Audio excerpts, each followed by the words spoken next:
Welcome to Whole Lot of Wolves, episode 13 of season 3. We're your hosts. I'm Joshua Buckley. I'm Paul LePage. And once again, from the New York City, Mr. Alex Patakis. How's it going, Alex? It's going well. How are you guys doing? Good. And making her first team debut, much like Hugo Bueno did on Saturday, is Leah Thomas. She is from Houston. Actually, Katie just writes outside of Houston. So, Leah, thanks for joining us. It's good. I'm good. Excellent. So we always like to have our guests when they're on for the first time kind of talk about how their fandom came about. So tell us why Wolves? I was horribly sick with my first kid when I was pregnant, and I was actually in and out of the hospital, and turned out I got stuck at home with my IV nutrition. Wow. So all I could do was watch TV, and daytime TV sucks, especially for someone who loves sports. So all I had was soccer in the middle of the day. So I would just, and that's when, NBC came hard with playing all week long. And so I would just watch and use soccer all day long. So I knew Raul a little bit from the national team. My grandparents are both Mexican, so I knew the national team, and so I started watching more and more, and then I came to love Adama and Nuno, and so I just latched on, and after that I couldn't let go. Adama fans are always welcome. Yeah. That's my favorite player. That's Alex's up there with one of his, so we always enjoy that. What kind of reception has it been in the soccer community when you tell them, like, not only are you a soccer fan, but that you like Wolves? A lot of people didn't know who they were. All of our friends, the ones that, I grew up in Texas, in small town Texas, so soccer really wasn't a thing. I didn't really get into it until college, and then after meeting my husband in college, then we watched more games, watched a lot of Champions League when you could find it. But most of my friends are like bandwagon, Chelsea, Arsenal, something like that. So they don't even know who Wolves are. And then just lately, it's been more popular. I went out to a restaurant, and someone's like, "Oh, I like your jersey. We watched the game tonight. I was going for the other team, but oh." And I was like, "Whoa, you know who the Wolves are?" So it's been exciting. I've liked it. I mean, after 2 bedridden pregnancies, they're my homers. They got me through my life, and so anybody against the Wolves is not welcome here. That's a great story. So you have 2 kids now. How are you making them Wolves fans? They know that on Saturdays, Dad has to take them either outside, or I check out for that point in time. It's mommy time. I get to drink my coffee, and you leave me alone. Usually you take them outside because there's lots of words they shouldn't be hearing. That's what I like to hear, definitely. So they like soccer, just that they love cheering, and they love sports. So the little one's clapping now. So every time I get excited, she starts clapping. But it's really hard not to throw those nice words out with when stuff is going bad. My husband heard me yesterday yelling. He was outside, and I'm screaming at the TV. So, parent of the year over here. Well, I'm glad that your first episode is after a win, because I feel like we're going to be positive this episode, Paul, instead of, the Debbie Downers we've been lately. Alex, we'd have to put in the celebrate good times, or maybe hallelujah. That's probably more accurate. Hallelujah, because hallelujah, Wolves scored a goal and they won the game. Wow. It got dicey. It did get dicey, but a 1-0 win over Forest is still 3 points, Paul. If you're going down that hallelujah right, you can definitely link it with the Jose Sa My Lord chant as well. So that's probably got the best ring to it. But it was dicey. We can't be we can't be thinking that's any turning of the tide or a miraculous change around in our fortunes of the season. It was a needed 3 points. I could take a lot of positives from the first half, but as you said, Josh, it comes back to that horse again, doesn't it?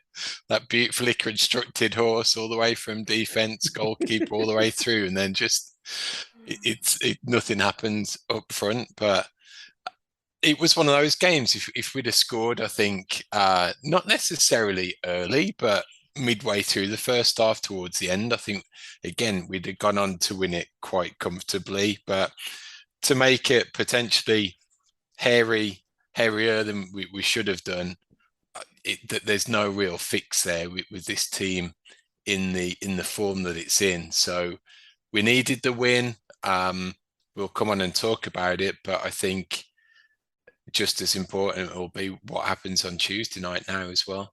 Mm-hmm. Leah, what was going through your mind as Jose Sa is lining up against the penalty kick? I was like, okay, what was he doing? First of all, why are we taking 10 minutes to get, and then I was like, okay, somebody's mad. And I think, Joshua, you talk about him being like angry, like having like anger problems. And I could see that. I was like, yeah, this is why they pulled him in muted colors so he doesn't get too excited. But he was lining up and I was starting to stress out. Like the guys had done a good job of like keeping him from using his hands too much and like blocking stuff, which was all I was thinking about once they tell you he only has like one hand at this point. I was like, here we go.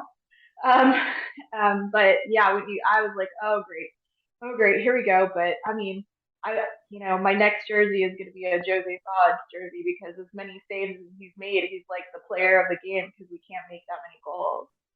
Is it going to be the pink Jose Sa jersey? Because I think there's a lot of us that are upset that wasn't the color of the third kit, that it was just the goalkeeper kit. Because I really want a pink jersey. You want a pink one? Yeah. No. You don't know? I don't know. No. I liked the one yesterday, but maybe the pink, the lavender. The lavender.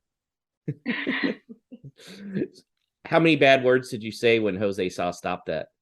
Oh, I was just excited. I was screaming, yes. I mean, if you ask those Talk Sports guys, we don't deserve any points, but I was just excited. Most of my cursing came at the end of the game when we couldn't clear the ball. But and then we were going into the 100th minute, and I was just freaking out, like blow the whistle, man. That was long stoppage time, Paul. That was extra long. VAR checks, substitutions. That never the breakup in play, I think, never helps, and probably that situation probably worked in our favour when it was such a delay for their penalty that not only were they stewing on it in that time for it to be given, but then as Leah said, his gamesmanship leading up to it. And even the commentators picked up on that, which I loved. And it was great getting one over on Gary Birtles, who's such a Forest homer and hates the Wolves. So I was pleased about that. But it's never a good thing when we're going into 90 plus minutes. And then it was, what was the stoppage time? 9, was it? Or 8? It was supposed to be 8. Yeah, and then it went on again as well. So it got to the 8th, and I think it was 2 minutes after that nearly. So yeah, it was one for if you've got a faint heart, it wasn't one for watching. It was definitely biting your fingernail time. Paul, did you think at all he was going to save that, especially with us finding out on Friday that he has a broken wrist?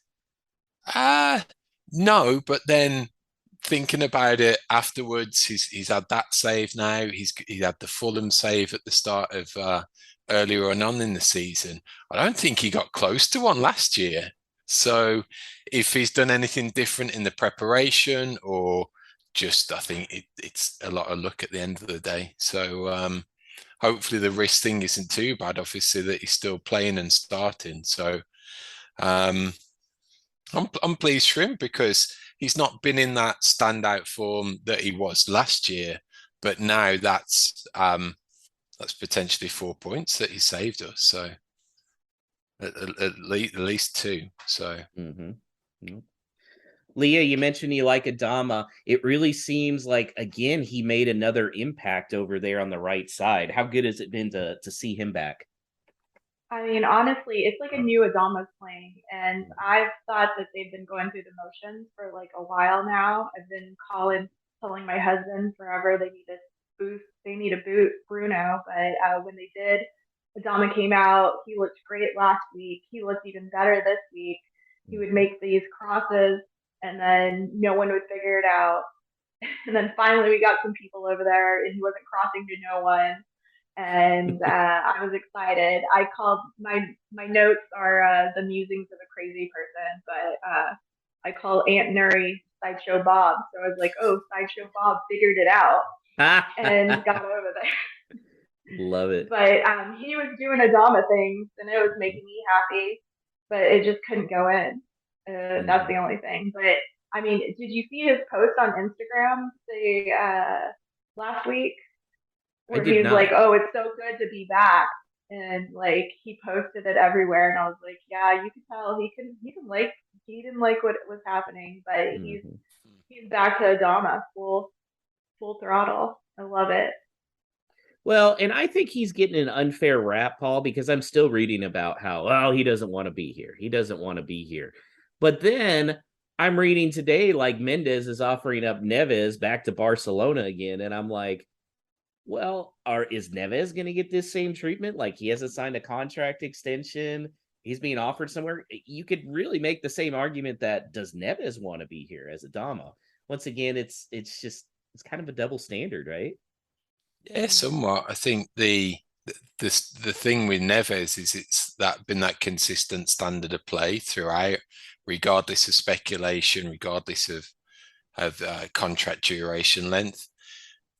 Traore is one of those streaky players, and you have to take the good with the bad, both in form and output on the pitch. And he's probably not at that peak that he was in the first season back. He like the games against Man City and just terrorizing teams. He had that probably stretch of 6 weeks where he was literally unplayable. I don't think he's near there, but you could definitely tell that he's playing with a more upward vigor, and that there's something about him. I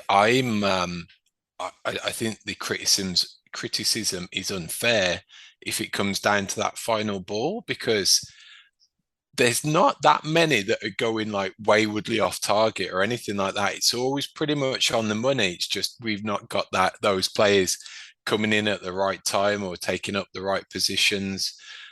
A little bit of decision making probably yesterday when he had his chance with the run into the box, and he lashed at the shot and it went painfully wide. But we've seen those rifling as well. So if he gets 2 of those chances, maybe he's going to put one of them away and one happens like it did yesterday. But for the most part, really, it seems like our only creative outlet at the moment. Podence did some decent-ish things, but it doesn't put the fear into a team like when Adama picks the ball up. So that's somewhat of a question mark for me at the moment. It's how can they maximize the effectiveness across the front line? Did you see that Adama's a partner is expecting now? And from the photo, she looks the same height as him. So does that child have any chance of being above 5'3"? Oh, you mean Podence? Yeah, who did I say? Adama. Oh, I did say Adama. I meant Podence. Yeah. That child has no chance of being over 5'3".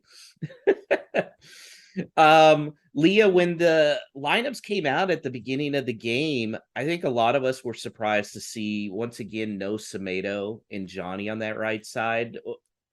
Can you explain to me what's going on there? Because I just don't understand the thinking there. I don't know. I honestly like this whole season we play with like a different like group every time. So I don't understand how we're supposed to get better. Or, I know there's no Raul. I know we're missing like everybody. I know, but I don't know what's going on. We don't even put in the other Traore. But I don't know. it's a lot of confusion, and I don't know how they're ever supposed to get better if they don't have some kind of consistency. And I don't blame Josh Davis. I mainly blame Jeff Shee, because I feel like he has a toddler on his phone just smashing buttons and making choices. I mean, after he Temple of Doomed us and traded Cody, or loaned him out rather, I was just like, okay, I don't know what this guy's doing. Yeah, my wife still is not happy about Connor Cody leaving. She still gets very upset about that. Paul, what do you think of Semedo for Johnny again? Like, that's got to stop. I think Leah's bringing up a very good point that they can't gel back there because they can't settle on anybody. That's right. And that'll happen again now with Collins coming back. So it factors into it. And a lot that's been mentioned previously was a lot of our solidity was down to having a consistent lineup and everyone knowing their jobs and being able to turn that same team out week in, week out. So that's been a distinct change. I'm always a little. I'm still more of a fan of Johnny on the left. So if that's the case, it's more of him competing against Out-Nuri for that position. And it really depends on how they want to line up and where they want to see the attacking intent come from, because it did seem at times that they wanted Out-Nuri to push up. And a few times it was like there was a distinct three at the back, that it was totally left, Kilman in the center, and then Johnny as the right-sided third defender. So if you're pushing out Nuri up further up the field then and Troyer on the right hand side, maybe there's a little bit of width that way. So could Semedo do a similar job? Possibly, but we haven't really seen it that he can offer that same attacking intent that it appears that Out-Nuri can. Looking at no stupid questions a little early here, we did have a lot from Noodlehawk1, who will go with answer some of his a little bit later, but there's one very important one. Should Ruben Neves keep the hair tie or let his hair flow in the wind sexily? Leah? Oh, I'll choose either. Any Neves is a good Neves. I got the Neves going on right now. Paul, what is your thought on that? Hair tie, no hair tie? I think I'm going to go with the Diego Costa choice, who actually took his hairband off. I think you saw in the celebration. So obviously we know what Costa likes. So I think I'd like particularly the band and then the hair behind the ears going down along that way. But yeah, excellent condition, very handsome man. I think we're very lucky. Alex, what's your vote there? I'm very passionate about this, as you guys know. I like the bun during play, and I like the hair coming out as like an added bonus to look forward to, like if and when he scores goals. So I think he should always be our number one penalty taker. So it increases the likelihood of that happening. And also, like, I know we're not that far removed from summer. How does he maintain that level of tan, like in October in the rain, like when it's just never sunny in the Midlands? Like, he's stunning. The guy is stunning. Oh. Paul, is there a good tanning salon in Wolverhampton? There used to be thousands of them, but I wouldn't call them good. So you had more chance of coming out looking like an orange chip, which I think we'll come on to later as well, rather than anything as Greek godly or Portuguese man of war godliness of Ruben Neves. So I don't know how he does it. Maybe rubs olive oil into his skin at night. I genuinely don't know, but the man glows. He radiates. Now, Leah, you know how tall Paul is. Can you imagine him in a tanning booth? Like, I'd imagine it would be like all tan until it hit your knees, and then they would be ghost white because your legs would be sticking out. Oh, man. The type of fun we have on this show sometimes. So, Leah, you mentioned Adama. having some good crosses. I love that we're going to call him Sideshow now. Sideshow Bob. That's great. He almost had Kilman nearly had one too. I thought that one was going in. That was a nice one. I liked that one a lot. Yeah, I got excited and then nothing happened. Yeah, no, I think we need someone on that other side, man. We know it's not going to be Wang, but do you think Costa can be that? I think he just needs a couple more games. I hope so. I mean, him and Montijo, my knees start hurting whenever they go in the game. So I hope so. I hope we get something. But I mean, he looks intimidating enough. Like, hopefully, he can just scare them one in. I don't know. Paul, he seems to have become a fan favorite very quickly too. I think that's the case with how he puts himself about on the pitch and his sportsmanship and gamesmanship. I do genuinely think, though, that we've probably seen the best out of him in that cameo away at West Ham so far. And really, that's what we should be expecting, that we've got this guy of potentially legendary states on the bench who can come on for 20 minutes and look fantastic and do everything that he possibly can within that period, because he's 33, and coming to the end. Asking him to play and start and give 60, 70 minutes, I think that's a big ask at the moment. Whether it's there, whether it is the case that he does need just a few more games to really get rid of those cobwebs and we start to see something, hopefully, that would be an ideal scenario that he can see us through till the window opens again, or potentially Raul comes back. But until that time, I still think it's going to be a struggle. But then on the flip side, it could just take one going in.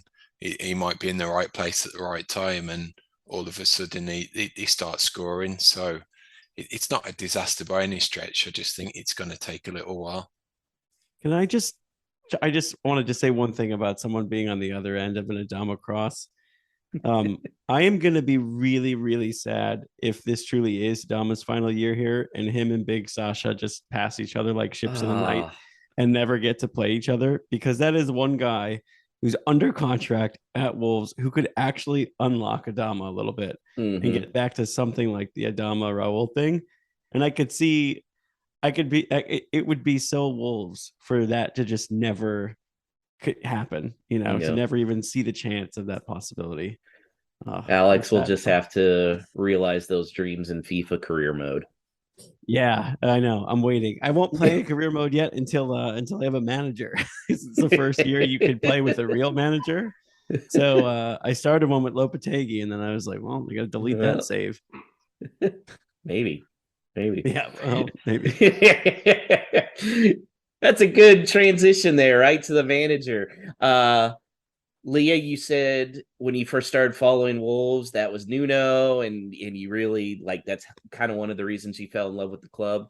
It kind of looked like over the weekend Nuno may be making a grand return. What are your thoughts about that? Oh, I was super pumped. Nuno's my man. I know everyone else over in England is not happy with him. I started watching stuff on Twitter since y'all mention it all the time. Those Talk Sports guys, oh my goodness. But I was all about it. I mean, at least we were winning and in the middle of the board, not the end of the board.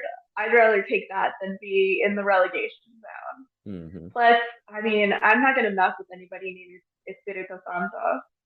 So he looks like my uncle, like the big mustache and beard. So he's just intimidating. And then, you haven't done a good job. So, that smile creeps up at the end of the game at a win. So I'm all about it. Plus, he's such a soft-spoken man a lot of times. Those are always the ones you have to watch out for. Just I imagine Jose Sa is pretty soft-spoken too when he's just around town, and then not so much in the game. Paul, I know you had thoughts on Nuno. What was going through your mind? mine probably has more of a knock-on effect. And to Leah's point a little while ago, if he happened to come back, then I think the ripple effect upwards of the club would have meant that some people would be out of a job, because you don't come back, especially as soon after. If you'd like 3 or 4 years, potentially, if he'd have gone somewhere else and restabilized his career and maybe kicked on another level and won something elsewhere, then could he come back and it might have been looked at more positively. Within 18 months, 2 years, that's a real stretch. And who's to blame of the situation at that point if you've got to bring the guy that you booted out back in to repair it all? So I think that factors into it as well. But I just, based on that, I can't really see it. And it's a tricky one, because it's kind of head over heart in terms of how much he did and that legacy that he'll always carry, versus who can come in and not only steady the ship, but try and kick us on to the next level. So obviously they had a ton invested in Lopetegui being able to do that. Now, if he's off the table, what are they going to do, either temporarily or more long term? I think regardless of Nuno being mentioned or whomever it was, the big issue here is there's just no contingency. There's no plan B. There's no plan C, even if there isn't a plan B.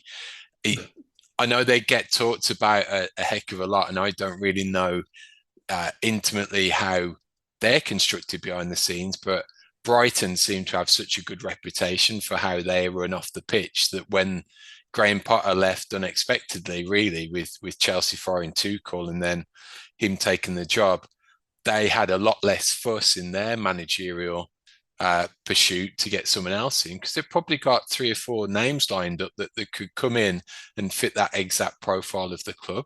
We don't seem to have that at all. So if this prompts a shift to having some more structure and more stability, that it's not necessarily a revolving door, but it's people who have the right caliber and right skill set that can come in and kick them on to the next level, then I think that's a bigger thing to try and fix than the person coming in and doing the job. Leah, as you can see, my cat likes to join us one of the cats likes to join us during the podcast. Well, the name that's out there, well, first off, regarding Nuno, Alex, you're in New York City. I kind of feel like if we brought Nuno back, this is going to start turning into a Billy Martin type situation with the Yankees, where it's like, yeah, you're hired, you're fired, you're hired, you're fired. It's like, it does give that vibe, which is a little unfortunate. I don't know. I would be okay with that if it weren't for the fact that we went out of our way to like exile anyone who was from his era. Aside from Neves, just because he's like too valuable. But like, they clearly had a statement of intent that they want to rid of all like shred of the Nuno era that's still left of the team. You're not digging Matthias at sweeper in the back? No, not so much. Yeah. Oh God, no. But I mean, like, what if Neves was actually back there? Like, if he came into the same bright idea as Bruno? Oh boy. Aaron from Dallas may fly out to Wolverhampton just to strangle somebody if Neves was put at sweeper full time. I think I'd start a GoFundMe for a private jet to Barcelona for Neves. Not that he needs the money, but just send him there now if that's the case. Well, Liam Keane of the Express and Star reports that Wolves are considering Michael Beale. He's the current QPR boss and former assistant under Steven Gerrard at Ranger and Aston Villa. They're 4th in the championship right now. Paul, I don't really know as much about him. What do you know about Michael Beale? I had to double take when I read it. I was like, who is he again? And I had to take another look. And I remember him being Gerrard's assistant and taking the QPR job as his first step to be number one and manager in his own right. So he comes highly accredited in terms of reputation within the game. Some of the stuff that he's spoken about tactically and the insight that he goes into checks a lot of boxes, but it's a heck of an ask for someone to make that step up after 15 games of championship football. Unless you had some trust in those running football operations, that if we had a good pedigree in making these types of decisions, then they'd probably have more backing if you came out with this left field appointment. We don't really have the reputation to do that, so you can be highly skeptical in that respect. But he's certainly done his time behind the scenes in these roles, and I think I read today that he speaks Portuguese after spending time on the staff at Sao Paulo in Brazil. So what better than an English Portuguese speaking manager that checks all of those boxes? So maybe that's all. Maybe he put his resume through like Indeed, and like Indeed just check the boxes in terms of speaks Portuguese, check, English, check, and he got an interview that way. Maybe that's what Jeff Shee does to hire these people. Who knows? You can tell they do not have equal opportunity laws over there. Because I feel like, yeah, it has to be, are you Portuguese? No. Can you speak Portuguese? Yes. Okay. That's close enough. Leah, what would you rather see? Would you rather see kind of an established manager who's on his second, third stop somewhere? Or would you rather see like a young up-and-comer who has never had a chance to manage a team full time? Established, 100%. So somebody like Beal, then, that doesn't really do much for you then, huh? No, I was trying to read about him, and it didn't sound that great for me. So yeah, I don't know. Paul and I were talking today. It almost feels like, and in fact, Sean asks, is it normal for an EPL club to go this long without a manager? Seems like it will be this way until after the World Cup break. I agree. I almost think just hold off, have the caretakers until the World Cup, and then reassess from there. Do you like that idea, Leah, or would you still rather get somebody in the next couple weeks? I think we need to have someone in the next couple weeks. I read that in Birmingham Live, and I was not happy with it. I'm already not happy with the World Cup break, but well, that's a different subject. But we need someone before that to like get things together before we aren't playing together for a month on end. Mm-hmm. Like we need some establishment here. Well, yeah, and especially if Portugal goes far in the World Cup, we're talking about if they made it to the final, we wouldn't be getting them back until a week before the restart. Like, yikes. I almost feel like if we don't have a manager or assign one like right at the beginning of the break, Paul, we need to kind of be rooting for Portugal to get knocked out of the group phase.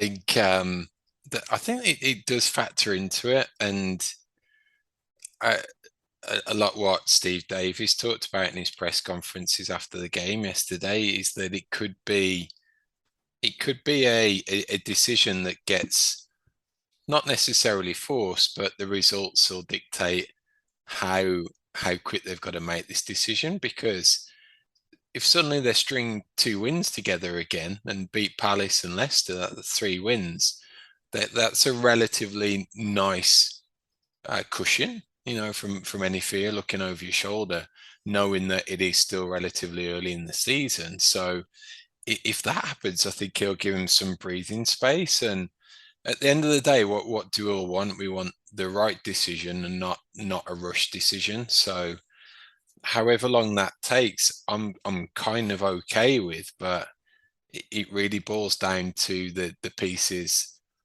who are on the table and their availability as and when. So yeah, it's a tricky one. Like look at Bournemouth. They've still got a caretaker manager. I don't think they've lost since that 9-0 drubbing against Liverpool. So I want some of the whatever they're having. That'd be nice. We are starting to see some young kids, though, Leah. Do you enjoy getting to see a little bit more of Joe Hodge and Kim Campbell and the likes? I really have.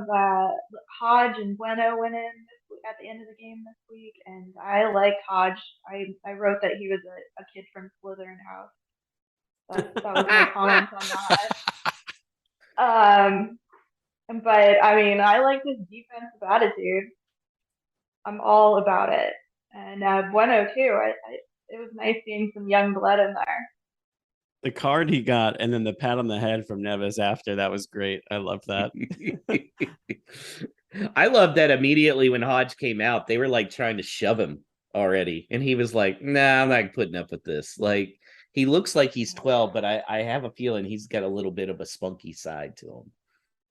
One thing we were talking about during the Twitter spaces at halftime, and I even hate to bring it up, but I really feel like with the way Fosun runs, this may be a legit thing that they're almost waiting for Lopetegui's father to pass away.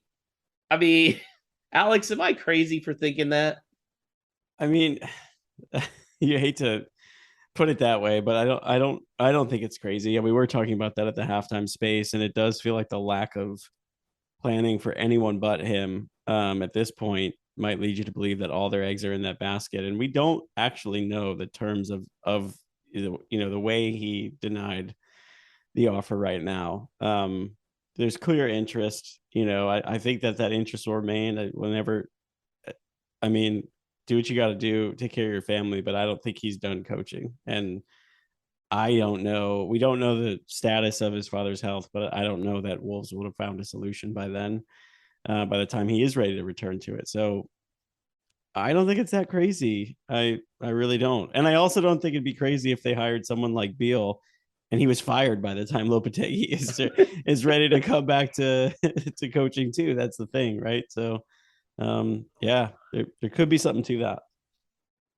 Yeah, I mean, I hate to bring it up, but at this point, it's kind of like, I mean, if Lopetegui had said, okay, look, my father's sick, I can't take it right now, and if Wolves were like, well, what about in 2 months? We can kind of delay this. Do you think they'd stall waiting for that, or do you think they just need to move on from him completely? I mean, I can see Jeff Shee doing that. I mean, that's kind of what happened to Nuno at Tottenham. Yeah. I mean, it's pretty shady, but yeah. Yeah. I No, mean, it I is. can see them doing it. I don't know. We will see. Well, yeah. I also don't know the timing exactly of when did people start talking about Wolves waiting till the World Cup break? Was that like before or after Lopetegui denied it? I think it was after. Yeah. Once those whispers come around, if it's after, like that's also not a coincidence, right? That there could be something actually there about, well, we're really going to ride it out with Davis, and you got this caretaker team right now that they have, because at the very least those guys are familiar with the club and love it, and they're going to do everything they can because they have a legitimate job interview, right? This is just also a trial for them, so wouldn't be the worst thing. But also, I'm not in any way making this totally clear wishing anybody's health condition to get worse or anything. I hope he lives 1,000,000 years. Just put it that way. Yeah, well, and it's weird too, because it's like, well, would he have kept coaching Sevilla? I mean, I can't imagine his dad suddenly got sick between the day Sevilla dropped him and then when we were flying out to Spain. I don't know. It's weird timing. Like you said, I hope his father lives 1,000,000,000 years. That'd be great. I don't know. I just get a shady feeling about this. Like Leah was saying, it's something feels a little dirty.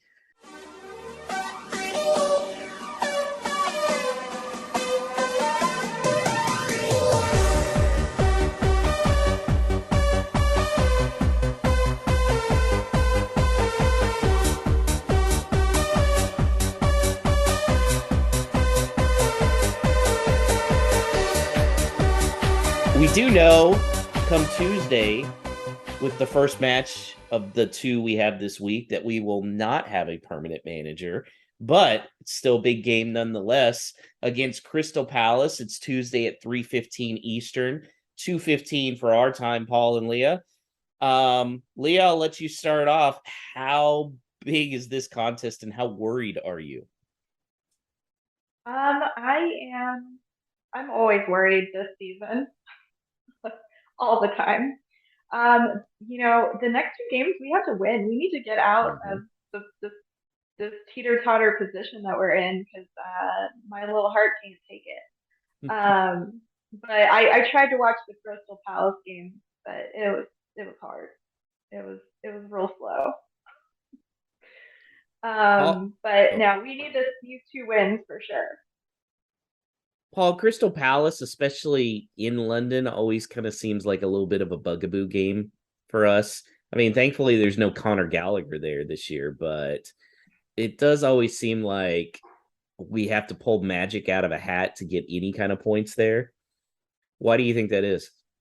No idea. And it's always been the case going back championship years and all of that, that it's not a very nice, it's never been a happy stomping ground. We've never gone there repeatedly and done well there. We've had the occasional win and everything, and even in this stint in the EPL, the only win was Doherty's 90th minute winner back in the first season, and that wasn't like the easiest of games that we rocked up and played them off the park. So it's always a tough place to go to. It's a crappy stadium, facilities aren't nowhere near the likes of the big clubs in terms of like luxurious changing rooms and all of that.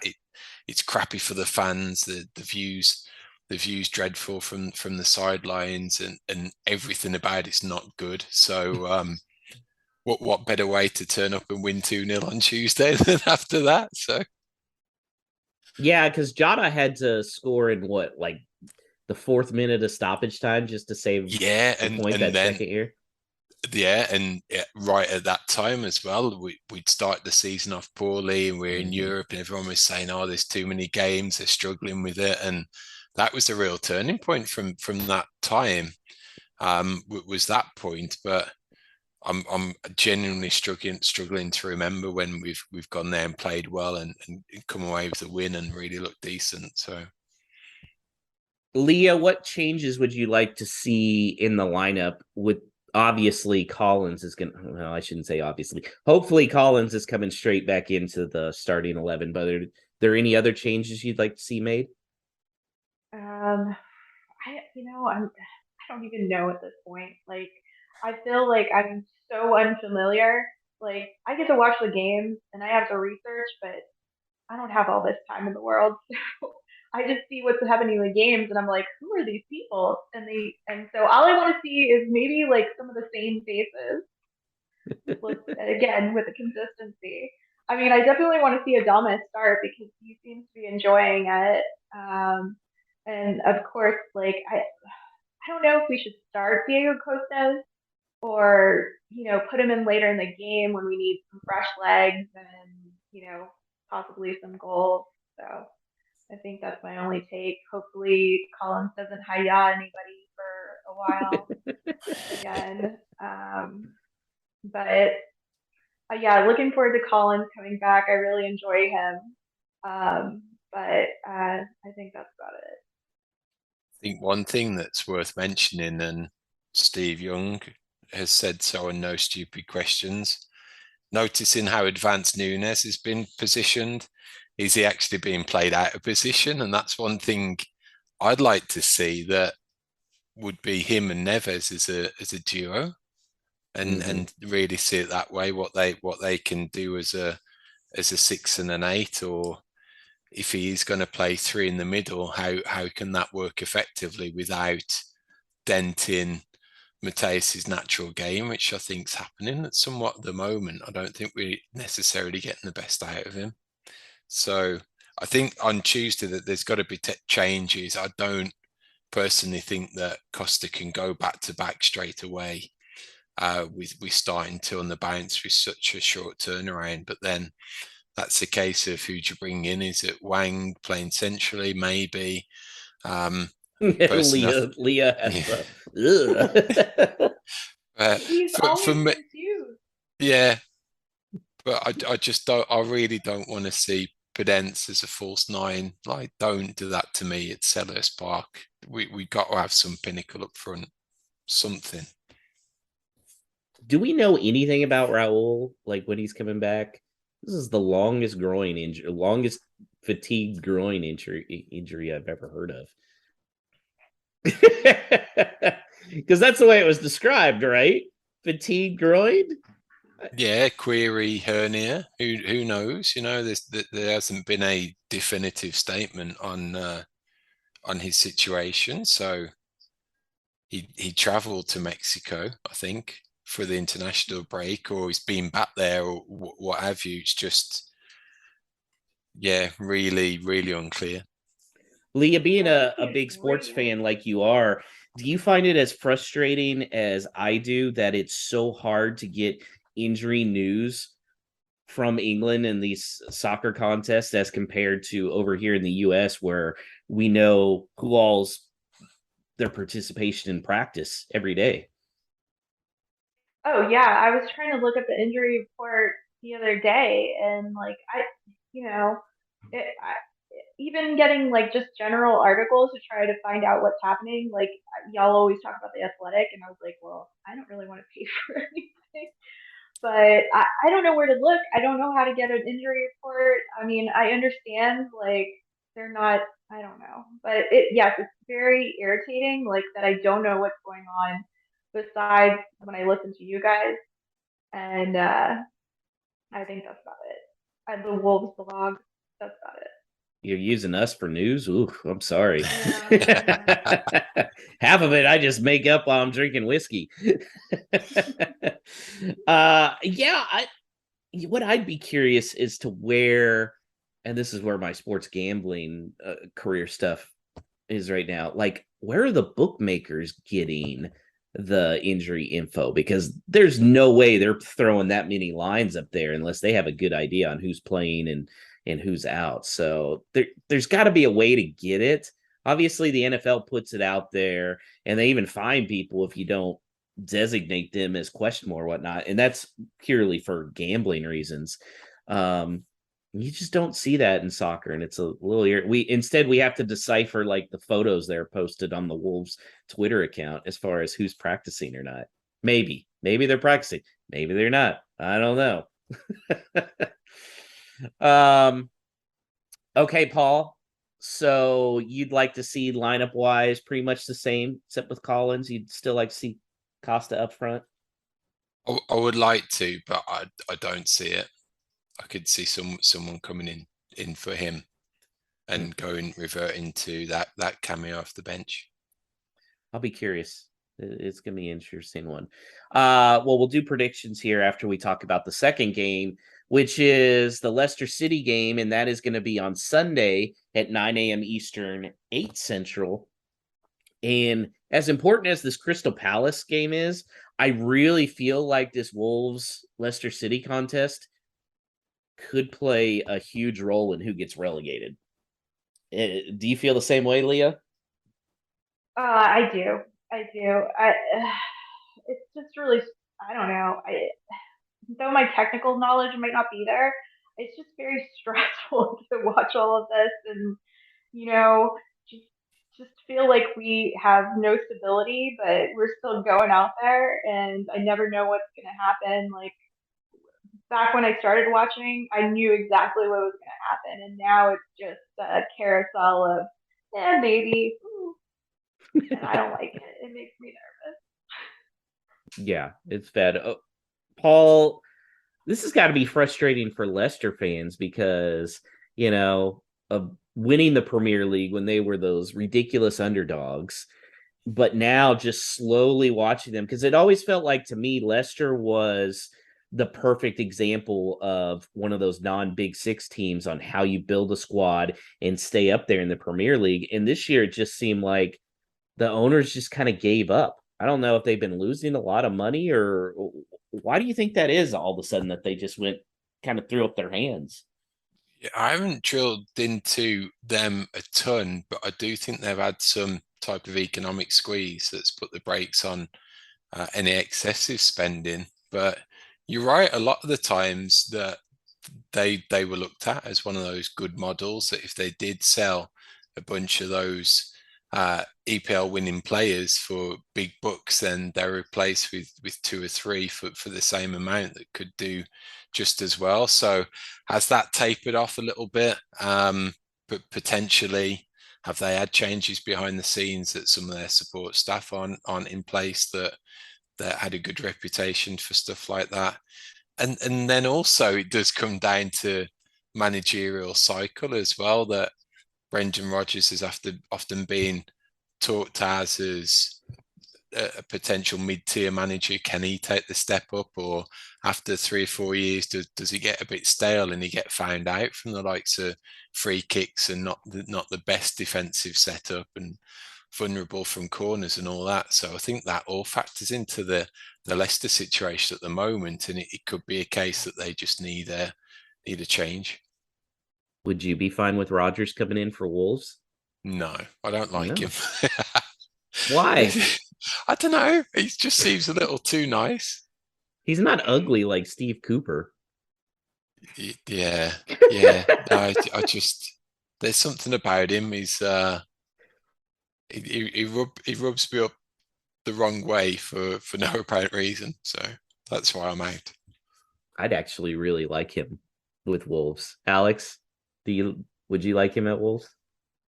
I'm up for it. I won't think he's my preferred candidate, but I would be interested to see how that plays out. Yeah. Mm-hmm. How about you, Leah? Do a lot worse. I don't really know much about him. I'm going to go with Paul's judgment here. Smart. Also, since I brought it up, did Steve Cooper, the Nottingham Forest manager, he looked like a caricature of a British like cartoon, right? Oh. No, he's a Bond villain. He's 100% a Bond villain. That's in my notes. I Your thought it was references, Lee, have been on point in terms of characters that have been perfect. That one and Henderson's calves, are they just too much for those socks? The goalie? They were breaking out the seams, yeah. I felt like the Family Guy episode where there's the guy who's trying to seduce Lois, and it's like Mr. Longbottom or Longtooth or something. Just, I felt like that was Steve Cooper. When I was looking at him, it's just like, yee, hello, teeth. Yeah, okay. He just needed a cat to pet. Is this the Bond? And even then, I bet during his master plan he'd be complaining about the refereeing. All right, Paul. Do you think if Wolves don't get 4 points from these next 2 games, we're in deep doo-doo? I think I don't think so just yet, because there's still a long ways to go. But if there is any possibility just to get a nice little cushion when we need it from two opponents in and around us, we've got to be looking for that. We should be looking for it anyway. So we've got to get something. 4 points, I think, not a minimum, but it would be a big boost. And speaking of points, Paul, let's look at the whole lot of Wolves prediction standings. Alex pulling out the 1-0 Wolves win, gets 3 points there, as did Danny, our guest. So currently, Alex is atop the table with 12 points. Then our guests are second with 11 points. I'm in third with 10. And Paul, you're at 5. You're still in relegation zone. I don't know what to tell you. I might fire myself and get one of the cats to start picking as like caretaker manager, caretaker predictor. Just get Abby to start giving scores. Yeah, Abby, give me a number between 1 and 5, and then another one. And depending who's playing at home, that's the score. Okay. May not be a bad idea. Yeah. So we'll start with the Crystal Palace game. Leah, I'll let you go first. What is your predicted score? I'm going to go 1-1. 1-1 draw. Okay. So I think that's pretty fair. Alex?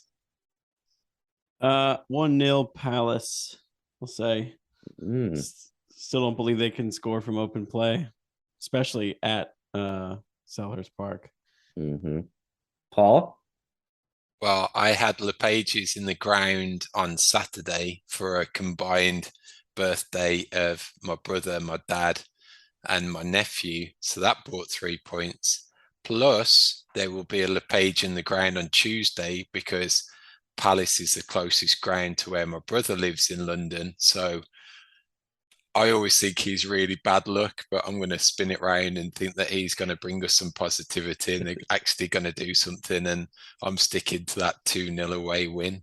Ooh, 2-0 away. Wow.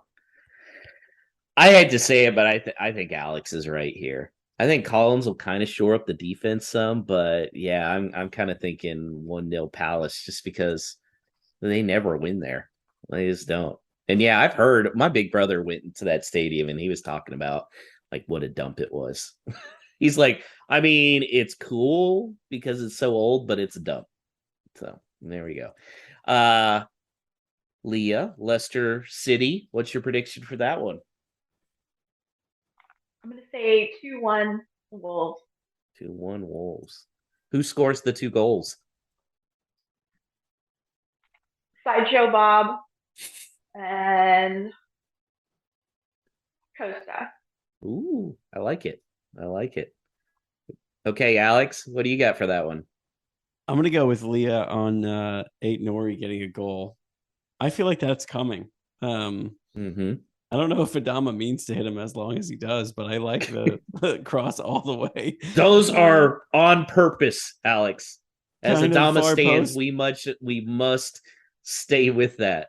Yes. But I say 1-0 Wolves. Leicester look really bad too. I mean, they had a 0-0 at Palace. They did put 4 on Forest though, so I guess I can't really knock them too much. But yeah, I think they go down, and Wolves get another 3 points. Okay, Paul. This is where my 4 points come from the 2 games. I'm going to go 1-1 draw. Oh. Okay. I am going to say 2-0 Wolves. Brendan Rodgers gets fired after the contest for Leicester. And then when the World Cup starts, Wolves hire Brendan Rodgers. That's my prediction. A lot of whiskey, Josh. Yeah, I know. Well, we were at Clive's little celebration, and I discovered, what was that type of beer, Paul? Boddingtons. Boddingtons. Have you ever had that, Leah? Oh yeah, that one's one of my faves. That one's good. I haven't had one in a while. I had never had body, and me being a beer guy, I would have thought I would. I mean, I've got a saucer at the Flying Saucer for 200 different kinds of beer, and I'd never had. Have you had that, Alex? I have not. No. It's in a can and it's got the aeration thing like Guinness does, but man, ooh, it was a smooth ale. So yeah, I had a few of those and then just handed my wife the keys. I was like, guess what? You're the DD. Good times. Okay, Alex, I think we have some more no stupid questions. Yeah, we absolutely do. We hit a lot during the show, but we got some others to get to. Great response from the people this week on Twitter. Follow us if you don't already, and tweet at us your no stupid questions at WLW Pod. If you prefer to email them or have anything long form you want to send us, hello at wholelotofwolves.com is where you can do that. All right, so we hit on a portion of the questions from Noodlehawk 1, but he did fire off about like 10 of them. So I'll get to the ones we didn't get to. He asked about Neves's hair, but he also wondered, are we going to continue to rotate Hodge, Campbell, and Bueno more over the season, or did that only happen because our managers are youth coaches? What do you guys think about that? I think it's only because of the youth coaches. Then on the flip side, I'm quite glad that they seem to have some faith in them. So long may it continue. How about you, Leah? I think it gave him a lot of confidence, which is, what we need at this point. So yeah, I hope they do, even if we get a coach or manager rather. if We get it, Coach. All right. The Wolves fan cast asked which Wolves fan celebrated the win the wildest at the Philadelphia Fan Fest. So NBC's like Premier League Fan Fest, they do, I think, a couple every year, was in Philadelphia this weekend. And I responded with a great photo of one of our own here in New York, Miguel, celebrating the win front and center, which got on television. But I tapped in our buddy David Copey from New York Wolves to fill us in because I did not end up making that trip. He did agree. Miguel, the MVP, took a train that morning to Philadelphia. Was up at 3 a.m., took the train to Philly, went to Fan Fest, went to all the after parties, and then took a train home that same night. So he didn't even overnight in Philly. That's well done, but not surprising for anyone who might have met Miguel over the course of time. He's definitely dedicated. But that was pretty cool. What do you guys think? I mean, Wolves relatively well represented for not a big six club, which this event sometimes feels like it's entirely catered to. I think they had a great turnout and the pictures were fantastic. So they're putting a really good show for those fans that showed up and represented. And I think we were fortunate that it was to the Saturday games at 10 that was the only focus on. Whereas if you've got more games happening at the same time, it gets diluted somewhat. So to have more of a focus, that was good. I noticed in one of the interviews, Tim Howard was saying, everyone is so friendly, etc. And then somebody asked, like, why don't we do this back in England? And is it simply because there would just be brawls everywhere? Pretty much, yeah. Okay, pretty much. That's what I assumed.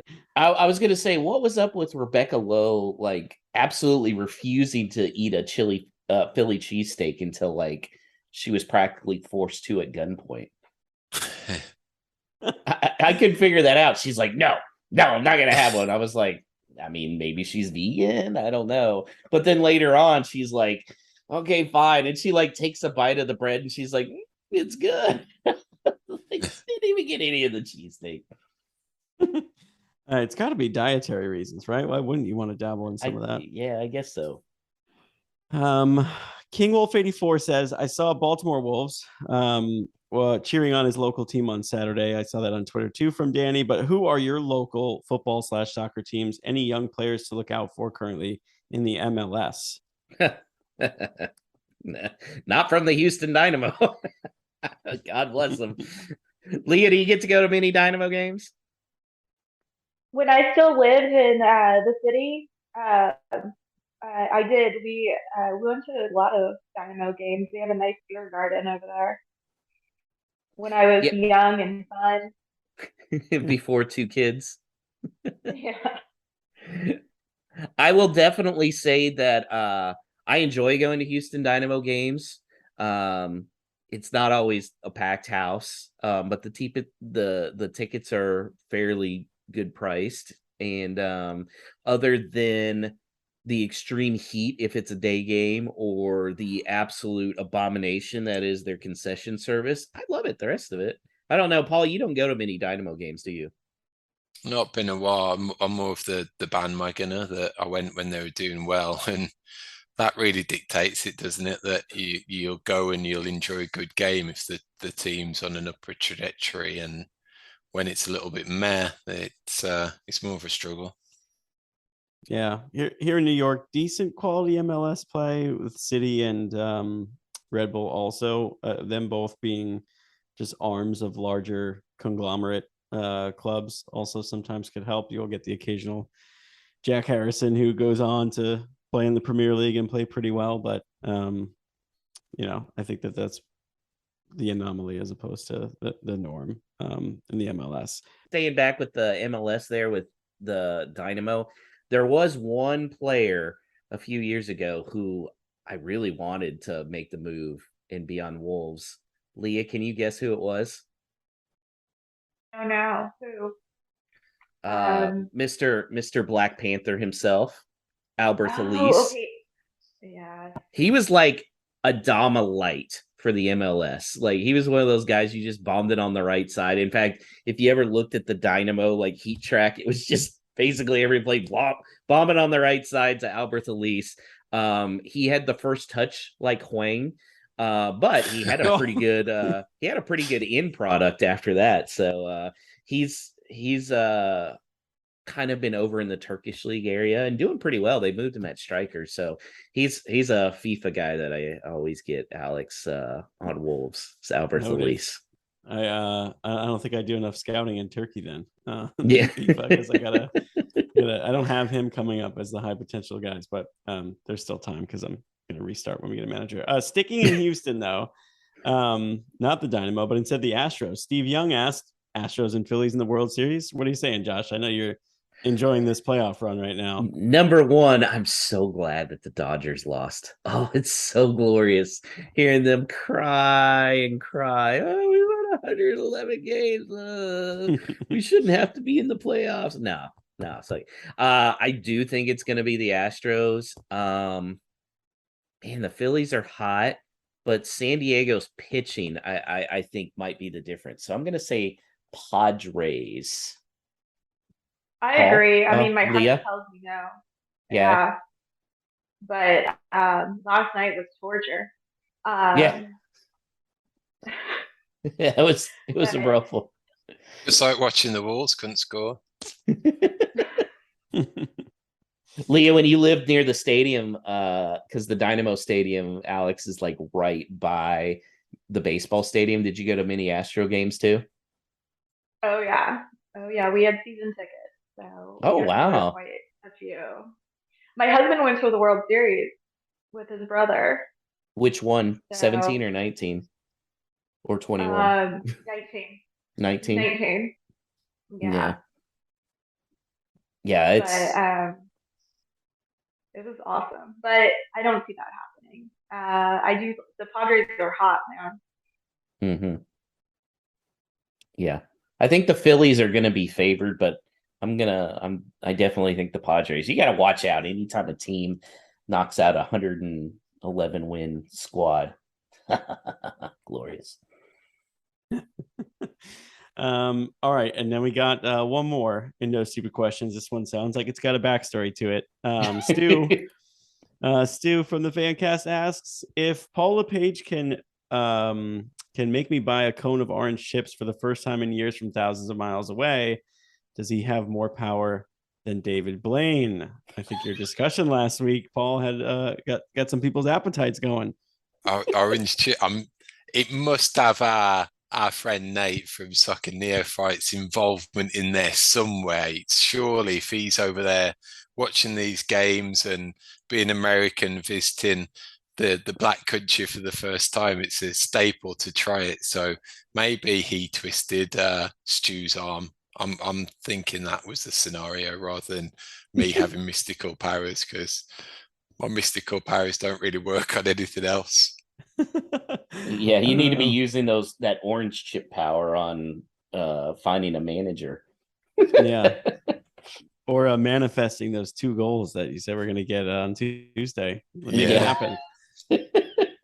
I wonder from Stu if he also ordered what do they call just the fried batter again? The scraps? Or the scraps, yeah. Stu, let us know if you also had the scraps, and then how bad your stomach hurt the next day. That sounds great, though. Honestly, if I will make the trip over again. I would love to dabble in some of that. That's all for No Stupid Questions. Again, WLW Pod on Twitter, easiest way to get us. All righty. And Leah, we appreciate you coming on. You've been a great guest, giving us some good nicknames. I think Sideshow Bob is definitely going to stick for sure. You mentioned you're on Twitter. Where can we find you on Twitter? Oh, I don't know. I just signed on so I could read y'all's stuff.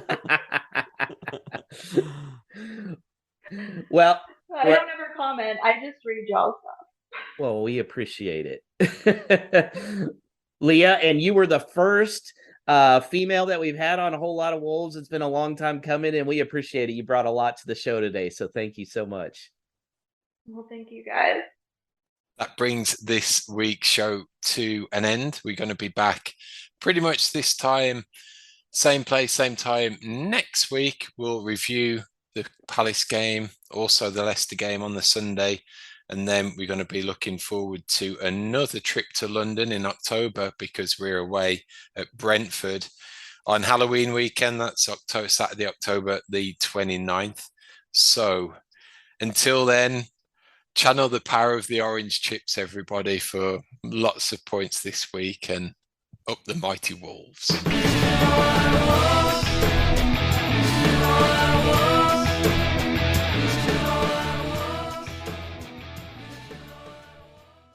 Whole Lot of Wolves is self-funded, so if you're interested in sponsorship opportunities as a way to reach a niche audience, email hello@wholelotofwolves.com for our sponsor packages. Just want to make a contribution as a listener who enjoys the show? Then head to buymeacoffee.com/WLWpod. That's buymeacoffee.com/WLWpod. We greatly appreciate any contribution. Up the Wolves.